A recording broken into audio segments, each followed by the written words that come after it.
Трагедијата во Кочани прва тема на седницата за пратенички прашања. Опозицијата обвинува за наводна селективна правда и прашува зошто ниту еден функционер не поднел оставка од морални причини. Им реплицираше лично премиерот, децидене дека никој не е над законот и дека дел од истрагата се луѓе кои се и од актуелната владеачка гарнитура, нешто што било незамисливо во времето на СДСМ и ДУИ. Обвинувањата за истрагата се на погрешна адреса. Таа ја води обвинителството, а не владата, а обвинителот е избран токму во време на минатата власт, рече Христијан Мицкоски. Моето прашање за вас е, дали свесното и тенденциозно разводнување на истрагата е со цел да се попречи правдата и да се заштитат актуелни функционери кои се директно виновни за непосредните причини за пожарот и страшните последици од истиот кои однесоа 62 млади животи.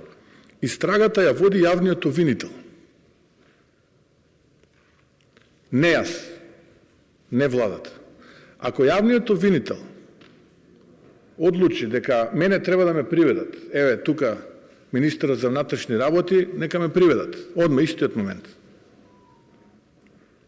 7 години, 8-9 години не затваравте, не приведувавте и до ден денеска се уште ВМРО-ДПМН е под прогон на обвинители и суди од времето кога СДСМ ги бираше. Прашањето од власта се однесуваа на животниот стандард. Тие посочуваат дека затекнале опустошена држава, а сега биле обезбедени пари од државниот буџет за раст на платите. Премиерот вели дека споредбено со минатата година платите пораснале за 9,6%, а владата работи овој процент да е повисок. Во однос на мерките за замрзнати маржи и цени кои истекуваат на крај на месецов, Мицкоски вели дека нема да дозволи ценовни шокови. Од 1 мај продолжуваат засилените контроли. Колку пари се обезбедија од буџетот за ова покачување?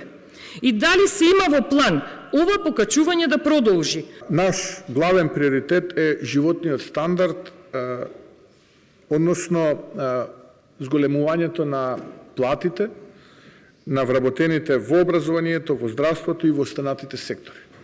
Еве и последниот податок покажа дека 9,6, скоро 10%, споредено со минатата година во месец март се зголемени нето платата и бруто платата. Во рамки на собраниската дебата, премиерот откри нов скандал поврзан со просторот кој го купила партијата Левица по багателна цена. Мицкоски вели дека објектот се спомнува и во исказите во судскиот процес за убиството на Вања Ѓорчевска и Панче Жижовски, односно дека Палевски и останатите обвинети се среќавале во штабот на партијата Десна кој што бил во објектот Опера Хаус, а тоа во суштина бил истиот простор за кој од Левица сега велат дека бил подрум со сутерен, па затоа бил толку ефтин.